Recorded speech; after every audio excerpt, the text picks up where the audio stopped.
그래서 그 추세가 깨지기 전까지는 관망을 하거나 단타만 치다가 추세를 완전히 이탈했을 때 우리는 좀 의미 있는 배팅을 해서 큰 수익을 챙겨갈 수가 있게 되는 거예요. 추세가 강하면 강할수록, 추세의 매물대가 크면 클수록 큰 새로운 추세가 나옵니다. 네, 안녕하세요. 머카랩입니다. 오늘은 여러분과 함께 추세에 대해서 같이 공부해 보고자 합니다. 일단 추세가 무엇인지부터 우리가 알고 지나가야겠죠. 추세라는 것은 별반 대단한 건 아닙니다. 차트에서 가격이 흐르는 일정한 범위다라고 생각하시면 됩니다. 가격이 흐르는 범위, 가격이 흐르는 어떤 일정한 규칙이라고도 할 수 있고요. 예를 들어서 요게 이제 하락 추세선인데요. 하락이 요 선을 따라서 하락이 진행되고 있다라는 뜻이 됩니다. 쉽게 얘기하면 여러분 이제 우리가 땅 속에 지하수 자원이 있지 않습니까? 지하수가 흐르면 그 지하수에서 올라오는 어떤 파장, 그걸 우리는 수맥이라고 하는데 그 수맥과 조금 비교를 해보시면 좋을 것 같아요. 수맥이 이렇게 흐르고 있구나. 그래서 수맥의 파장이 여기에 전달이 되는 그런 수맥 라인이구나. 요거를 우린 추세라고 부른다. 그래서 여기 제가 추세선 하나 그려볼게요. 추세선을 그리는 방식 또한 여러 가지가 있는데 전 저만의 방식, 종가 기준으로 그립니다. 자, 이곳의 최고가, 요거죠. 요 캔들이죠. 종가는 여기에요. 저는 종가를 잡습니다. 종가, 가장 높은 캔들의 종가, 그 다음 높은 캔들은 요거죠. 근데 여기에 종가는 이렇게 되죠. 이렇게. 요것이 이 고점으로부터 타고 내려오는 물의 흐름이다. 이 수맥이 여기에 흐르고 있다. 이 수맥이 흐르는 곳은 강한 힘을 갖고 있다. 그렇기 때문에 이렇게 우리는 지지 받는 모습들을 확인할 수가 있게 되는 겁니다. 같이 한번 하나하나 그려보도록 하겠습니다. 지금 보고 계신 차트는 비트코인 주봉 차트고요. 몇 가지의 중요한 추세들을 그려보도록 할 겁니다. 추세를 그리는 방식 또한 여러 가지가 있는데 첫 번째로 방금 보셨듯이 고점 기준으로 그리는 게 있습니다. 고점이 발생하면 두 개의 고점을 연결해서 그리는 추세 라인이 있고요. 그 다음에 저점을 연결해서 그리는 라인이 있습니다. 그런데 이 라인 여기랑 여기를 그려야 될까 아니면 여기랑 여기를 그려야 될까 헷갈리시죠? 그럴 때 저점의 끝자락 이렇게 두 개, 저점의 끝, 이곳이 첫 저점이고요. 이곳이 두 번째 저점이니까 이렇게 두 개를 가지고 그리시면 되고요. 그리고 이곳과 이곳으로 그리시면 돼요. 첫 번째 저점, 두 번째 저점이니까요. 그리고 또 다른 방법으로는 매물대가 있는 구간을 찾는 겁니다. 이렇게. 매물대라는 건 처음 들으시는 분은 모르실 수 있으니까 캔들이 그냥 계속해서 쏟아지거나 아니면 계속해서 올라가는 요런 데 말고 이렇게 어떤 특정 구간에 캔들이 오밀조밀 모여있는 곳, 이런 곳을 우리는 매물대라고 합니다. 이 매물대가 존재하는 곳을 찾아서 매물대 추세 라인을 그릴 수도 있습니다. 추세 종류는 일반 추세선이 있고요. 매물대 추세선이 있다. 이 정도만 기억을 해 두십시다. 자, 그러면 저희는 이 두 가지 추세선을 다 그려볼게요. 첫 번째, 아까 그려놨던 요거를 제외하고 나머지 거 하나하나 차근차근 그려보겠습니다. 자, 과거로 한번 넘어가 보죠. 요런 데서 여러분이 추세선을 그리기에 굉장히 좀 어려워하십니다. 왜냐면 얘랑 얘로 그려야 되나, 얘랑 얘로 그려야 되나, 얘랑 얘로 그려야 되나, 얘랑 얘로 그려야 되나 헷갈릴 겁니다.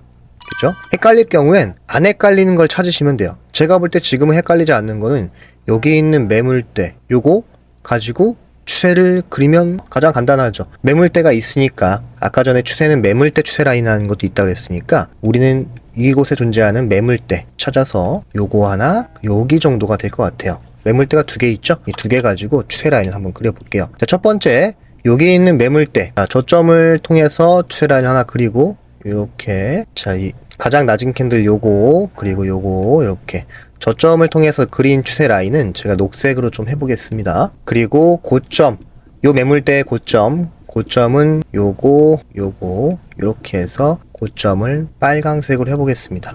요렇게 그려놓죠. 그 다음에 매물대 여기 있습니다. 요 매물대를 가지고 이런 식으로 또 하나 그려보고요. 종가 기준으로 그리면 됩니다. 그려주고요. 이 매물대 고점을 통해서도 이렇게 하나 그려주겠습니다. 자, 그러면 저희는 벌써 이 라인만 갖고도 매매를 충분히 진행할 수 있었음을 알 수 있죠. 첫 번째, 여기 있는 빨강 고점, 매물대 고점 추세 라인은 저항이다. 우리는 이곳이 돌파되면 돌파 매수를 할 것이다 라는 계획을 세울 수 있을 거고요. 두 번째, 요 라인은 저항이다. 매물대의 저점 추세 라인은 저항이다. 그래서 여기를 돌파할 때 매수를 할 것이다 라는 계획도 세울 수 있고요. 요 라인은 지지다. 깨지지 않으면 나는 내가 매수 포지션 들고 있는 걸 유지할 것이다 라고 할 수 있고, 요 라인은 저항이다. 돌파하거나 지지받으면 매수를 할 것이다. 이런 계획도 세워볼 수가 있을 겁니다. 그 추세를 그리고 나서 이 라인을 맹신하면 안 됩니다. 여기는 무조건 저항받는 곳이다 가 아닌, 여기는 굉장히 강한 매물대가 지나가는 수맥 라인이다. 그래서 강하기 때문에 나는 배팅을 하방으로 간다. 왜? 어떤 싸움터, 여기가 저 싸움터예요. 뚫으려고 노력하는 캔들, 그리고 막고 있는 캔들들, 이 두 가지가 서로 싸울 텐데 누가 이길 것인가에 대해서 미리 어느 정도 우리가 알 수가 있습니다. 아는 방법은 또한 매물대입니다. 여기 있는 캔들 개수가 여기 있는 캔들 개수보다 훨씬 많기 때문에 지금 얘가 힘이 더 크다고 우리는 미리 판단해 볼 수가 있게 되는 겁니다. 그래서 여기서는 얘가 힘이 더 세니까 여기는 강한 추세고 여기는 수맥이 흐르는 곳인데 강한 파장이 발생한 곳이고 여기는 저항이야. 그래, 이 정도 힘으로는 이 힘을 뚫을 수 없어. 그래서 나는 숏을 들어갈 거야 라고 하신 분은 또 숏으로 또 수익을 많이 챙겨갈 수가 있게 되겠죠. 자, 그러면 이 부분을 가지고 우리가 우측으로 가볼게요. 요것이 미래에 어떻게 작용했나 봅시다. 이렇게 추세선만 잘 그려놔도 이 선들이 미래에도 작용하는 걸 볼 수 있습니다. 그죠? 자, 여기를 한번 보실까요? 우리가 그려놨던 아까 전에 매물대를 기준으로 그렸던 두 개의 매물대 추세 라인이 정확한 지지가 됐어요. 그리고 이곳에 또다시 매물대가 형성이 됩니다. 하지만 이 매물대가 하방으로 이탈했고요. 여기 있는 아까 그려놨던 매물대 추세 라인이 하방 이탈하면서 올라왔지만 아까와 동일하게 이 구간에 힘이 강하기 때문에 여기서 저항받고 내려간 모습도 확인을 해볼 수가 있습니다. 좋습니다. 자, 그러면 이제 이 구간에서도 추세 라인을 한번 그려보겠습니다. 여기 있는 라인은 과거의 라인이기 때문에 과거의 라인이 현재의 라인보다 힘이 현저히 줄어듭니다. 그도 그럴 것이 멀리 있는 수맥이 흐르는 이 힘보다는 가까이에서 흐르는 수맥의 힘이 더 셀 겁니다. 그렇기 때문에 우리는 가까운 매물대 또는 가까운 저점 고점에서 발생한 추세 라인에 좀 더 보너스 점수를 많이 주시고 그 라인을 좀 더 신뢰하시면 됩니다. 자, 그러면 가까운 구간의 추세 라인도 한번 그려보겠습니다. 첫 번째 저점이 여기고요. 두 번째 저점이 여기니까 저점 추세 라인을 하나 그리고요. 그 다음 첫 번째 고점이 여기고요. 두 번째 고점이 여기니까 고점 추세 라인도 하나 그리겠습니다. 자, 이렇게 저점과 고점을 연결할 때 여기처럼 너무 가까운 곳에 연결하면 뭔가 좀 부자연스러운 추세 라인이 나옵니다. 그래서 요거를 이렇게 그리지 마시고 고점이 3개가 있습니다. 이렇게 이 중에서 최대한 멀리 떨어진 고점을 가지고 그리시는 게 좀 더 효율적인 추세 라인 그리는 방식이 됩니다. 이런 식으로 그려주시는 게 훨씬 매매에 도움이 돼요. 너무 가까우면 그거를 추세 라인으로 쓰지 마십시오. 아까처럼 매물대가 있지 않는 이상. 근데 여기는 매물대라고 보기 힘들죠. 그죠? 지금은 추세 라인을 딱 요 정도 그려놓으면 될 것 같습니다. 자, 그럼 우리가 이거 가지고 매매를 한번 한다고 가정을 해보죠. 첫 번째, 여기 최근에 발생한 매물대 추세 라인이 하방 이탈했어요. 절대로 우리는 매수를 하지 않겠죠. 아까 배웠던 거, 자, 올라오면 이제 여기 이 매물대의 수맥이 흐르고 있고 그 수맥이 저항이 됨으로써 이곳에서 저항받고 내려갈 것도 우리는 예상할 수가 있었습니다. 자, 그럼 우리가 배팅을 할 수 있었던 순간은 이 수맥 라인을, 그리고 여기 있는 수맥 라인을, 여기 있는 매물대에서 흐르던 수맥의 힘을 뚫고 올라갔던 여기가 우리의 타겟팅이 되죠. 하지만 여기서부터 여기 쭉 올라갈 거라는 기대를 또 할 수는 없습니다. 이유는 과거에 흐르던 추세 라인이 막고 있기 때문입니다. 그래서 이곳에서 매물대가 형성되고 또한 우리가 저 고점에서 그려놨던 이 추세 라인이 이곳에서 지지 역할을 해주게 된 것이죠. 여기서 매수를 했다면 위에 있는 여기 추세 라인에서 익절을 하고 또는 제가 항상 강조하는 반 매도 50% 매도를 진행하시고 내려와서 추세 라인에 지지받을 때 추가 매수하는 전략도 세워볼 수가 있었을 겁니다. 좋아요. 자, 그럼 이번에는 여기도 매물대가 존재하니까 이 매물대를 가지고 저점 추세 라인을 하나 그려놓자고요. 고점 추세 라인을 그리려고 보니까 고점 추세 라인은 그릴 필요가 없는 게 그냥 일자로 옆으로 쭉 퍼지는 라인이라서 요거는 우리가 쓰기 좀 힘들 것 같아요. 이 정도만 그려놓도록 하겠습니다. 만약에 여기서 이게 깨지고 이렇게 내려왔다면 전 여기서 매수를 했을 겁니다. 분명 무조건 했을 겁니다. 자, 그 다음에 이제 상황을 보도록 하겠습니다. 매물대가 생겼고요. 요렇게. 그럼 매물대가 생겼으면 매물대 추세 라인을 그려야겠죠. 매물대 저점 두 개를 연결해서 추세 라인을 그려. 그럼 가장 최근에 그려진 추세 라인은 이거니까 저희는 이거를 가장 신뢰하면 됩니다. 가장 최근에 그려진 거니까요. 쭉 타고 가다가 차트가 내려왔지만 여기서 매수 저점을 잡았고요. 그 다음에 아까 전에 그려놨던 추세 라인 이용해서 돌파할 때 매수 저점을 잡았고요. 내려오면 여기 있는 두 개의 추세 라인에서 매수 저점을 잡았고요. 정확하죠? 이 추세 라인이 이렇게 강력합니다. 자, 그 다음에 또 하나 추세 라인을 그려보도록 할게요. 최근에 발생한 두 개의 고점, 요거랑 요거, 거의 얘도 옆으로 흐르니까 요거는 뺄게요. 이런 식으로 좀 사선으로 각도가 좀 있는 게 좋습니다. 각도가 너무 큰 것도 안 좋고 아예 없는 것도 좀 사용하기가 좀 쉽지 않습니다. 자, 그러면 이번에는 여기 있는 매물대로 한번 그려보겠습니다. 근데 여기는 매물대가 진짜 평평하죠? 이런 경우엔 추세 라인을 그리지 마시고 매물대 미들라인 하나 그려놓으세요. 매물대 미들라인. 자, 여기 왼쪽에 있는 피보나치 되돌림 클릭하시고 여기 존재하는 매물대의 최고점, 꼬리를 제외한 최고점을 찾으세요. 그러면 여기 있죠. 이 캔들. 그리고 저점은 꼬리를 포함한 꼬리 포함 최저점. 쉽죠? 여기 이렇게 잡습니다. 여러분은 아마 이렇게 그려질 거예요. 피보나치가. 요거를 살짝 수정하면 됩니다. 여기 숫자 0 1, 숫자 2, 3, 4, 5, 그리고 마이너스 1, 마이너스 2, 마이너스 3, 마이너스 4, 마이너스 5.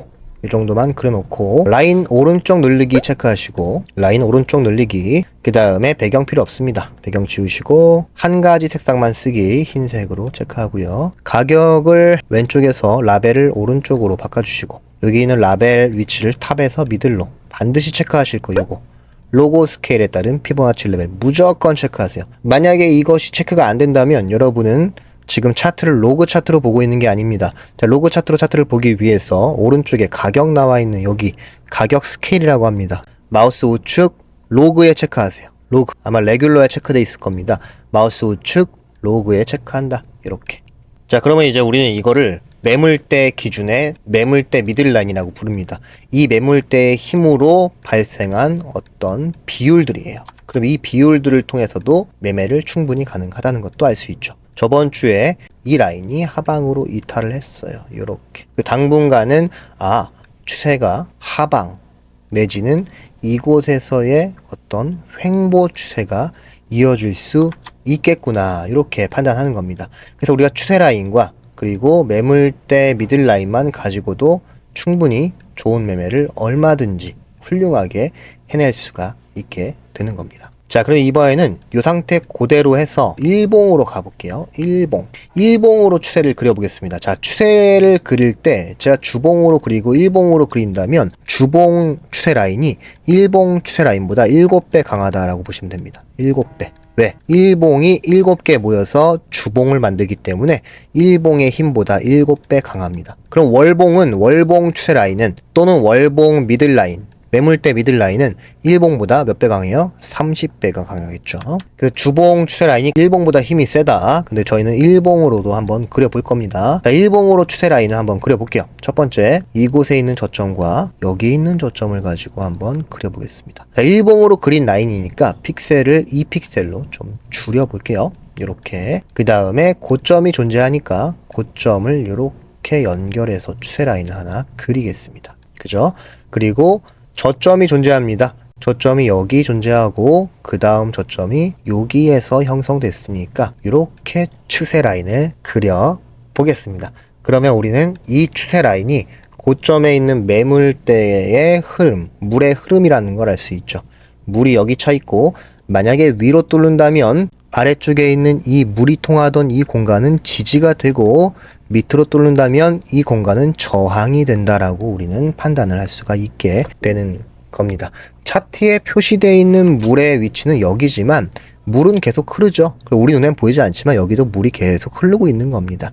눈에 보이지 않는 물이 지나가는 경로다. 이것이 추세다. 그래서 제가 아까 전에 수맥을 말씀을 드린 겁니다. 자, 그러면 현재 상황으로는 우리가 아까 전에 그렸던 매물대 비율, 매물대에 의해서 그려졌던 이 매물대 미들라인에 하방 이탈했고 최근에 상승 추세도 하방 이탈했고 좋다고 말할 수는 없는 상황임은 분명합니다. 그렇다고 나쁘다고 말할 수 있는 상황도 아닙니다. 왜냐하면 최근의 추세가 제일 중요하다고 했죠. 최근의 추세는 아직 깨지지가 않았어요.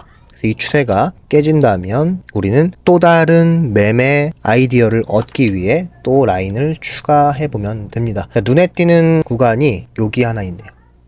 여기도 매물대가 있었죠. 이 매물대를 가지고 이 매물대의 추세 라인을 하나 그려 보겠습니다. 이렇게 하나 그리고요. 그리고 고점끼리 연결해서도 하나 그려 보겠습니다. 이렇게. 자, 그러면 요 두 개의 라인이 있었다고 가정한다면 우리는 이 라인을 하방이 탈했기 때문에 여기서 숏을 들어가서 수익을 좀 발생시킬 수 있었고, 이 라인을 돌파했기 때문에 롱을 들어가서 또는 지지받았으니까 롱을 들어가서 수익을 낼 수가 있었고요. 자, 이 라인을 돌파했으니까 매수 타겟으로 잡아볼 수 있었고요. 이 라인을 하방이 탈했으니까 손절 타겟. 왜 손절만 하고 숏은 안 들어가냐? 아래쪽에 매물대 기준으로 그렸던 이 라인 또한 지지 역할을 하기 때문에 얘가 깨질 때 저는 숏을 들어갑니다. 어디까지? 여기까지. 그래서 숏은 안 들어가고 일단 손절만. 이유는 하방이 뚫릴 가능성도 어느 정도 있기 때문에 안전을 위해서. 그리고 재돌파해서 올라왔으니까 매수를 하고 이런 수익을 챙길 수 있었고요. 오케이. 라인이 준비됐으니까 하나만 더 그려볼게요. 여기도 매물대가 있습니다. 이 매물대에 고점을 연결해서 좀 평평하지만 그래도 하나 그려놓을게요. 이 정도만 그려놓겠습니다. 그래서 우리가 다음번에 차트가 내려온다면 매매에 참고할 수 있는 라인은 이 라인, 그리고 매물대 미들라인, 그리고 여기 있는 매물대 추세 라인 정도가 된다 라고 볼 수 있죠. 어느 정도 그림이 그려집니다. 내려오면 아래쪽에 추세 라인 지지받고, 올라가면 미들라인 저항받고, 내려오면 아래쪽에 추세 라인 만약에 깨진다면 그 아래 추세 라인 지지받고, 올라가면 여기 있는 추세 라인 저항받고, 깨지면 매물대에 미들라인 지지받고, 올라가면 위에 있는 추세 라인 저항받고, 내려오면 매물대 지지받고, 올라가면 저항받고, 깨지면 아래쪽에 지지받고, 이런 식으로 계단식 하락이 발생하는 겁니다. 이것을 우리는 계단식 하락이라고 합니다. 만약에 이런 모양이 발생한다고 치면 이 또한 고점이 나오기 때문에 이런 추세가 완성이 되는 거죠. 새로운 추세가 나오는 거죠. 그래서 그 추세가 깨지기 전까지는 관망을 하거나 추세의 저점에서 사고 추세의 고점에서 파는, 또는 추세 저점과 가까운 저항에서 매도하는 이런 단타만 치다가 추세를 완전히 이탈했을 때 우리는 좀 의미 있는 배팅을 해서 큰 수익을 챙겨갈 수가 있게 되는 거예요.